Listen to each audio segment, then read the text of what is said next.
Today is another day, and I am super excited to hang out here with Ralph Velasco, who is a travel photographer and tour organizer. I'm so excited. He's full of so much information. We're going to learn lots today. So, Ralph, go ahead. Take it away. Tell us what you're here for and what you stand for. Sure. So I organize and lead small group trips around the world and have been doing so for about 16 years now. I'm currently in southern France. Just had a group here myself, staying at an amazing 11th century castle. And then I stayed on to help out a little bit and drive some subsequent groups around for the owner, who was a bit shorthanded. I had some time.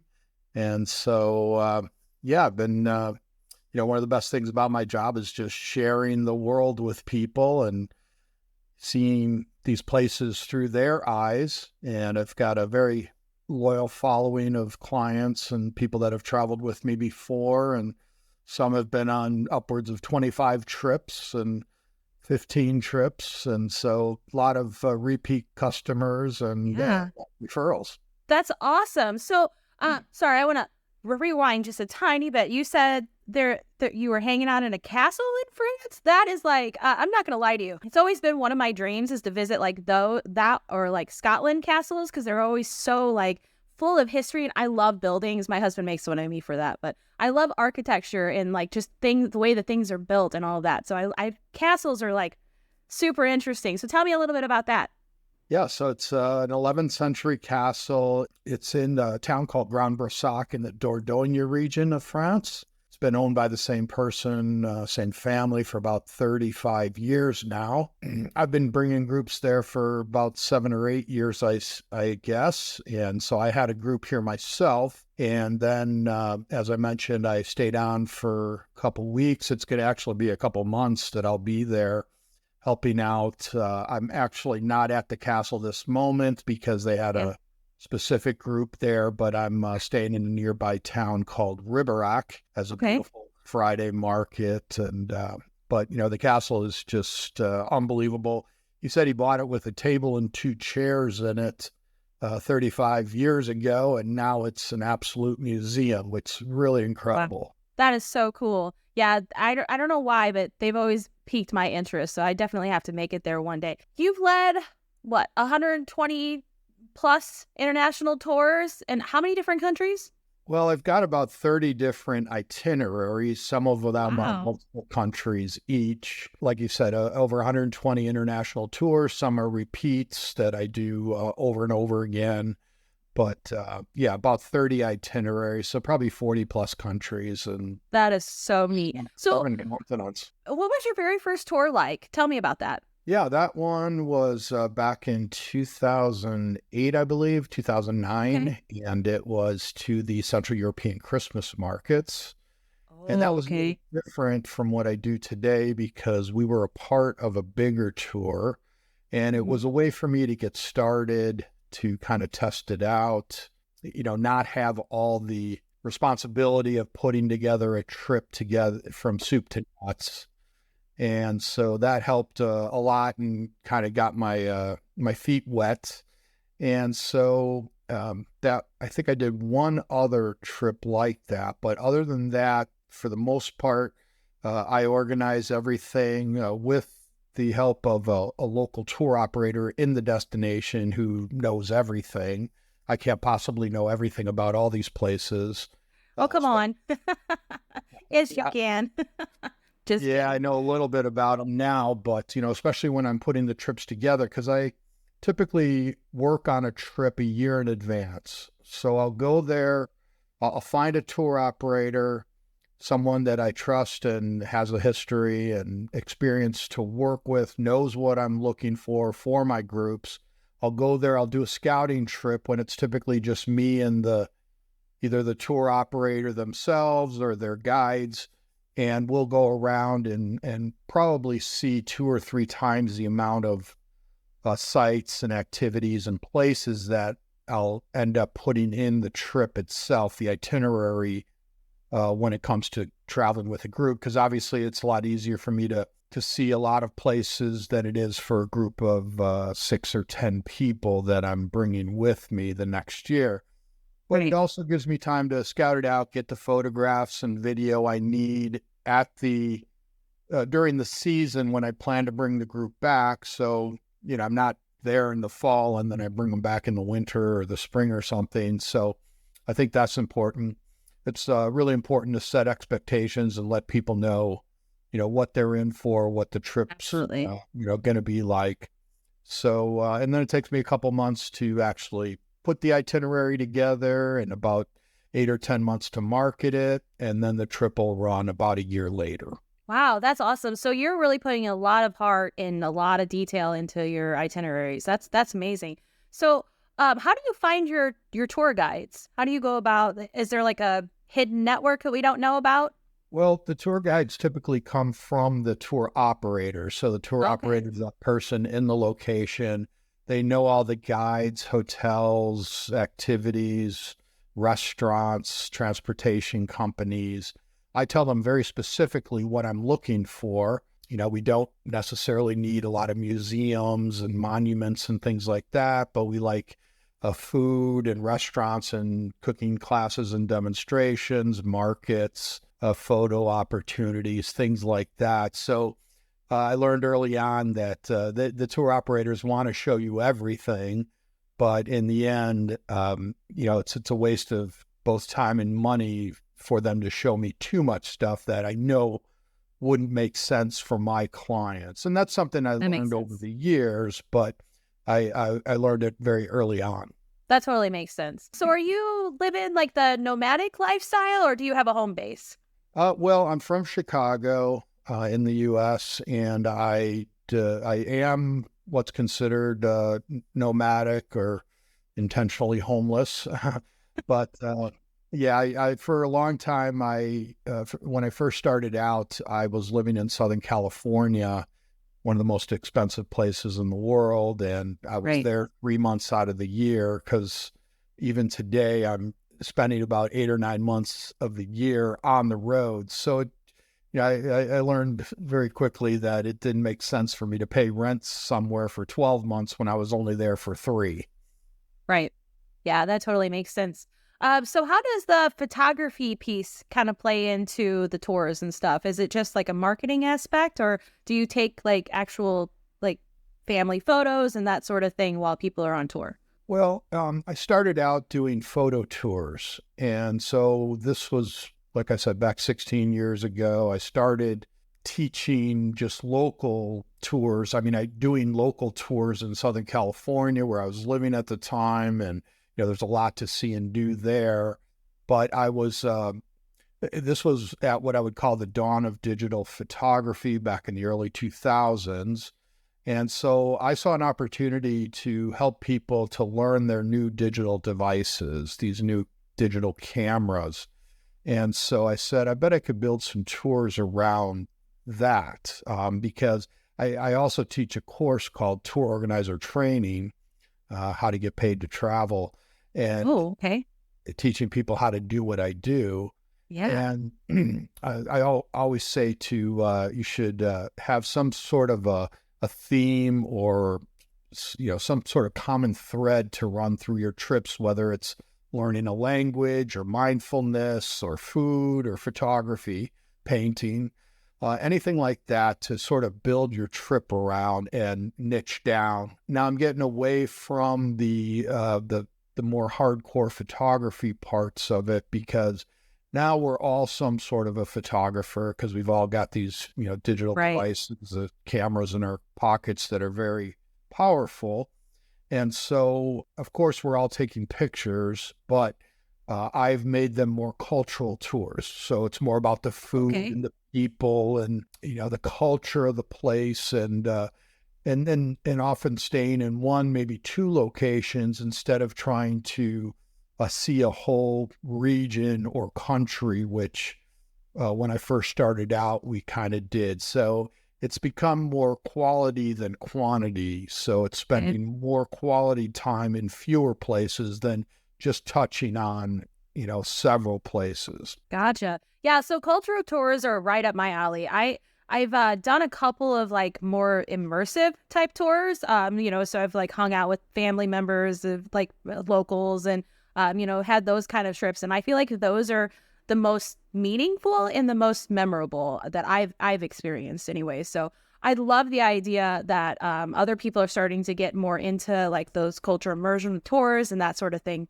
Because I feel like, 10 years ago, that wasn't really what people were looking for. They were looking for all inclusive, just lay back and relax, not do anything. And now people are really starting to kind of explore the world more and not just, hang out in one resort. They're like actually wanting to see things and visit it and experience it, which I think is amazing. So I love that you do that. That's amazing. So out of all of the destinations and stuff that you've been to, do you have a favorite? That's always a tough question, but I've got several favorites. Okay. Um, Cambodia is a Ooh, favorite. It's a wonderful okay. place, kind of off the beaten path, but still has a very good tourist infrastructure. It's got Angkor Wat and a lot of ruins that are, 800 or 1,000 years old or Um, more. Fantastic food, great hotels. They work on the U.S. dollar, so you don't have to think about, changing money and, what the right. exchange rate and all that stuff is. So that makes it real simple. One of my all-time favorites is Spain. It's a place I've been going to since I was in high school and I was 15 years old and I studied in Spain for a summer. So That's I've cool. always loved it. It's my background is Spanish. My last name is Spanish. I speak Spanish. Spent a lot of time in Spain and the You're fine. food is fantastic. I call Spain the other Italy. Yeah, Italy's got the big name.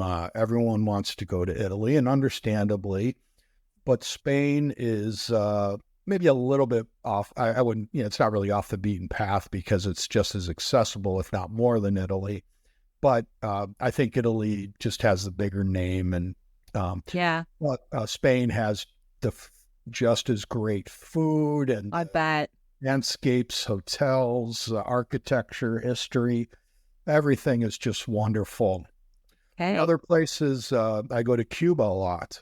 Oh, okay. I'm interested in Cuba. That's definitely on my list, but I hear it's kind of difficult for U.S. to Americans to head over there, so I haven't really delved into it yet. Yeah, and I've done Cuba 19 times now, Okay. and so it's my specialty. It's the place I've brought the most groups to, and but we definitely go through the front door. There are ways to sort of sneak through the back door, which I don't recommend because Right. that could lead to problems. But like you say, these are fully licensed programs that have itineraries that are approved by the U.S. government. Oh, It's awesome. yeah, and it's mostly the U.S. government that makes it difficult to travel to Cuba, not the Right. Cubans or anything really going on down there. But the people are absolutely wonderful. The food's getting better. There That was a time when the food was somewhat questionable. The standing joke was the three things they lost in the Cuban Revolution were breakfast, lunch, and dinner. terrible. No, though. Well, I guess it might be fake Cuban that I'm having up here in the States because I think Yeah, it's pretty good. yeah. They say the best Cuban food is in Miami, but Yep. it's changing a lot because they're able to get more of the raw ingredients and the just better ingredients, and so Right. that was something that was a problem for a long time. So it was just a lot of rice and beans, beans and rice mixed with beans, and you know overcooked steak and local lobster, which isn't like a Maine lobster, but Right. it's come a long way. Now there's some really wonderful chefs there opening up great Oh, restaurants. awesome. That so the food's gotten much better. The hotels are improving as well, and but it's still a place that's rough around the edges, and but that's what I love about it. It's the people are just they say that they're the most pro-American people in all of Latin America, and I believe that. So I've made such great friends having been going there for so many years now, and I'd love to bring groups back, and I hadn't been since 2018, and I just brought my first group back since this past April in Okay. 2024. And so, it's just a wonderful place, and I can't wait to keep going back over and over again. Yeah, absolutely. So you'll have to let me know when your next trip is down there because I definitely want to hop on board that wagon. It's I don't I there's I've seen so many pictures of the buildings there, the really old cars, all that really like it just seems like it's just like a really cool vibe. So I feel like I don't know, maybe my heart's a little there and I haven't even been there yet. I'm not sure. Yeah, no, it's like a step back in time, Yeah. and that's why we go, because it's very different. And we handle everything as far as the paperwork and the visas and stuff Oh, like good. that. So it's all very simple because we handle everything, and so it's very easy for the traveler. But again, we're going through the front door via Miami, 45-minute flight to Havana, and you're there. It's wonderful. That sounds amazing. I can't wait. Tell me a little bit about your books. You have a traveler book series, is that correct? Yeah, I've written a new book, a new series this year called The Mindful and Intentional Traveler. Oh, And okay. I just released a 3-in-1 book bundle as of pretty much yesterday, as we talk. Okay. And so I bundled all 3 books into one book that's about 494 pages. So you get the complete 3 books in one. And the idea behind that, being a mindful and intentional traveler, it really started because I needed the book myself, especially as a travel photographer and anyone who enjoys photography and video and things like that. We end up going to these wonderful places, and I started realizing that I was just seeing them through the viewfinder of my camera. I would get home and I'm like, yeah, I was there physically. I've got the passport stamps and the receipts to prove it. Was I there mentally? And the older I get, the more I'm much more interested in slow, high quality travel than just seeing a lot of places to tick things off a bucket list. To me, that's what mindful and intentional travel is all about. It's about being here now. And it doesn't have to be just travel. I mean, it could be in your own backyard, in your own home, just being present. Quick story, I learned about this sort of idea back when I was 16, and I studied and I was a volunteer in Peru for a summer. That was after the Okay. Spain trip the year before. And we were young boys from an all boys high school in Chicago, and we were starting to moan a little bit about the different food and missing our own beds and our friends and family back home. And one of the priests that was a leader of the trip, he said, you guys have such an incredible opportunity to be in this different place, this new place, learning about different cultures and food and ways of living and perspectives on life. Be here now. And that always stuck with me. It was the importance of just being present wherever you are. The past is gone. The future, kind of never really gets here because we're always in the present. So make the best of now. And certainly we have to plan for the future, but every now and then at least stop and look around and literally smell the roses, feel the sunshine, the Right. rain on your face, taste the food.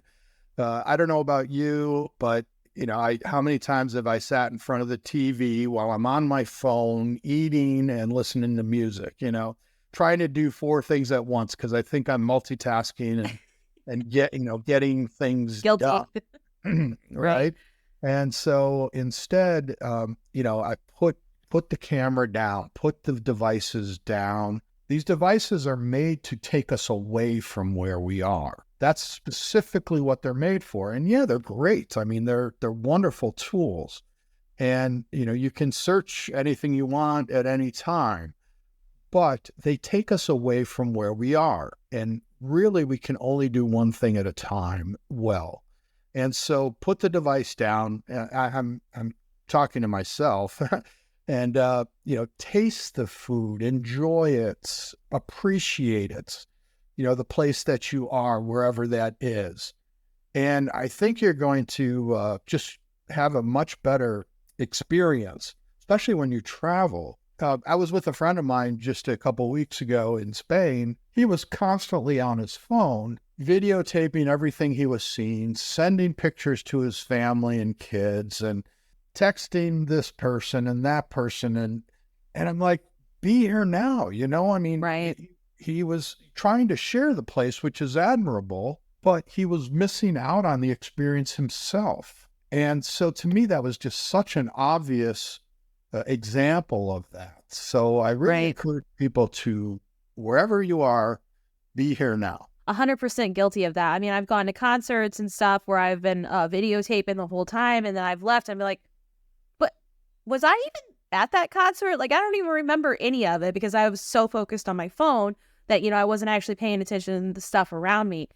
So I've started to, I think it is. I think it's because, once you hit like 35, 40, you start to kind of like really explore who you are as a person and learn all of that. And I think that that's kind of when you start to stop caring about like what other people think, and you don't really necessarily need your phone as much, and you don't have to be in touch with people 100% of the time. You're able to kind of step back and take time for yourself. And I don't know what it is in our heads that makes us do that, but I feel like once you get to that point is when you actually really start to enjoy life, because you're not exactly right. right. You're not focused on like other people. You're focused on yourself. You're focused on your mindfulness, your journey, and doing that. I feel like is one of the greatest gifts that I don't think we really get until we're 30, 35, 40 years old. At least 40 for sure. I feel like once I hit 40, things just like totally changed. My whole mindset was different. I started taking time for myself. I stopped worrying about what other people were thinking. And I feel like once I did that, I was actually able to start zoning in on happiness, which is crazy. But so 100% being right. in the moment is definitely, it's a huge gift because a lot of people you can't just turn it off. So being able to do that is huge for yourself. And I don't know if it's, taking 10 minutes out just to meditate or just to stare at a wall for a couple minutes or something just to clear your mind and kind of be there for your own self, your own mind, your own youthfulness, all that. So anyway, sorry, I just got on a little bit of a rant, but I totally agree with that. I'm excited about your books. I have to pick them up now for sure. It sounds like it's 100% what I'm thinking about and kind of how my mindset is and all that stuff. So that's awesome. And I like to think they make great gifts for any traveler in your life, or if you're a traveler, or you don't even have to be a traveler, but Yeah. it's good. It's good sort of armchair travel. There's 60 affirmations for travel. I've got 60 gratitudes for travel. That's awesome. One of the books is How to Be a Mindful Traveler Using Your Five Senses. And so I recommend, setting a timer on your phone for every hour or two to remind you to just stop, look, listen, hear, smell, taste, wherever you are. Yeah, And then absolutely. it will become a habit, and you'll do it more often. And I think you find out that it's a much better way to go through your travels and through life. And you'll start to crave that disconnection a little bit too. While you're in there. Okay, so Hubs, did you hear that? Because this is what I want for my Christmas list. Just throwing that on there.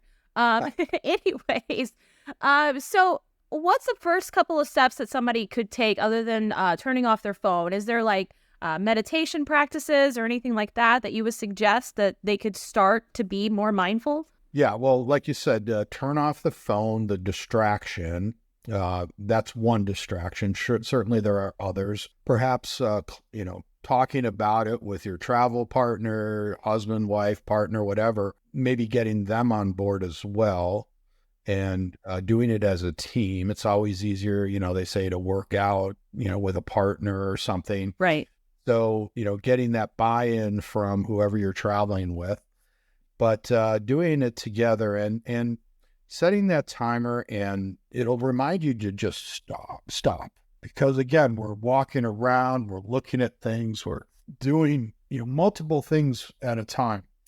And I find myself I always thought that, like I said, I was multitasking and getting more done because I'm doing two or three things at a time. Right. Listen to a podcast while I'm driving, while I'm, But you're not you know, paying what? attention to any of that stuff because you're Exactly. too busy focused on all the other 800 things that you're doing. So yeah. Exactly. So, yeah. So trying to minimize the distractions and simply stopping and looking around and seeing, okay, what can I really appreciate about this place? Those gratitudes, being grateful Right. for where you are, the opportunity to travel or to be wherever you are, and knowing that that's something very special that we need to appreciate. Tell me a little bit. Yeah, so your brand is called the Continental Drifter. Is that correct? And you have a That's right. YouTube channel? I do. Also at Awesome. Tell Continental. me a little bit about that. Yeah, so I created the YouTube channel during COVID. Ah, I'd been traveling pretty hardcore for about 12 or 13 years at that point. I didn't realize how many balls I was just keeping in the air. right. Certainly at the end there, doing 10 or 12 trips a year, always planning on for the next five and sort of winding down from the previous two or three because there's things to do that I need to do after a trip has finished. But I'm also planning on future trips, and I'm usually on a trip. So, it would get to the point where, I'd wake up and I wasn't sure where I was, or I'd have to think about it because, I'm in France, but I'm working on a trip to Cuba, but someone's asking me questions about Vietnam, so Oh, it's like, wow. yeah, so I've got to think, wait, where am I? you know, What's it, today? I don't even know. yeah, oh yeah, I never know what day it is, but it's kind of, I mean, it's a good problem to have. Obviously, no one's going to feel sorry for me because I travel too much, I but get it. yeah, but there is a lot to be said for, I am working. People, of course, think I'm on vacation all the time. But Right. this is my work. I just have a really great office, which is the world. And like I started out saying, I really enjoy sharing the world with my clients and seeing these places through their eyes and getting their perspective on things and introducing them to the incredible people I've met, the restaurants I've been to, the markets, whatever it is. There's nothing more satisfying for me than that. You're taking these tours with these people, right? So you're always there as a resource for them in Yeah, person. I lead every one of my trips except for a couple that like Antarctica, which I just started doing. That's one Okay. that I can send people on their own because I know they're going to be handheld from start to finish. Trust the company 100%. So, but Awesome. typically I'm on every trip. Okay, cool. So I was just wondering, like, is it stressful to be there? And I mean, basically, you're playing dad for everybody, right? Kind of. Yeah. I mean, I'm the trip leader and, I've got a lot of responsibility. I mean, Right. they're paying, good money for a once in a lifetime experience. And so I want to give them the best experience possible. So that's a lot of pressure. I feel like I've got it wired because I've been doing it for so long and so often that I've got a pretty good system. I'm pretty much a one-man show, other than, working with the locals in the place that are my guides and the restaurant owners and activities, et cetera, drivers. But it's a lot, the responsibility is on me in the end.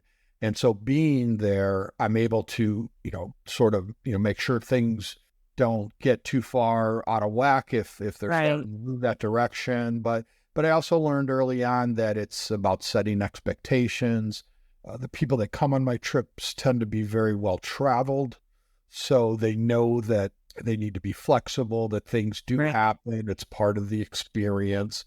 But my job is to double and triple confirm everything, make sure things don't go wrong that I can prevent. And so I've gotten pretty good at doing that. So has anything gone wrong? I'm kind of curious. Is there any awesome story? Well, I guess it wouldn't be awesome. Any Any stories that you want to share? I had a really good 10 or 11 year run where almost nothing had gone wrong. That's awesome. Then it's a couple things started happening, nothing terrible. I did have two women break ankles on a trip. Oh no, Yeah, man. two different trips. Like I think they were back to back years, and Were they walking in heels? no, no, but Oh, okay. simply, yeah, they slipped on some gravel, Oh no. Okay. and Yeah. the simplest thing in the world, something that we encounter pretty much every day of our lives, but wasn't on any kind of a hard hike or anything. One was Gotcha. just on the Just happened. slope of a driveway, and yeah, I think sometimes when you're not on a maybe a more serious hike or walk or something, you're not as careful, and Exactly. Yeah. so they just slipped on some gravel, which Oh, sometimes can be like ball bearings, and right. anyone's going to trip. So that was a real bummer because it ruined the trip for the two ladies, and one of them was with their husband, so for him as well. So that's always a drag. I've had a couple. One time the fan belt went out on one of our vehicles in Oh no. Cambodia. We got it fixed in 15 minutes. Oh wow. So That's awesome. I've gotten my luggage lost a couple times in the last couple of years after having gone like 14 or 15 years without having lost Yeah. anything. But so that's always a bummer. But I don't even think I've had any clients that have lost theirs. Oh, that's So, awesome. They must not be flying United. Sorry. I hear bad things about them. I actually have never flown them, so I should be making fun, but that's what I hear. My son actually just flew over to Amsterdam, and he was one of those unfortunate people whose luggage was lost. But luckily he got it the next day, so it wasn't too bad for him. But it yeah, happens. so we joke about that all the time now in the house. Okay, wow, this has been such a fruitful conversation. I'm so excited about the different things. Spain sounds amazing. Cuba is so high on my list. I need to be there one of these days. The beaches there look absolutely amazing. So I've definitely got to make it there. How do you go about balancing all of this stuff? I feel like you've got your hands in a bunch of different cookie jars. How do you keep it all balanced? Yeah, the pandemic really drove it home that it's important to be diversified, to have different Yes. streams.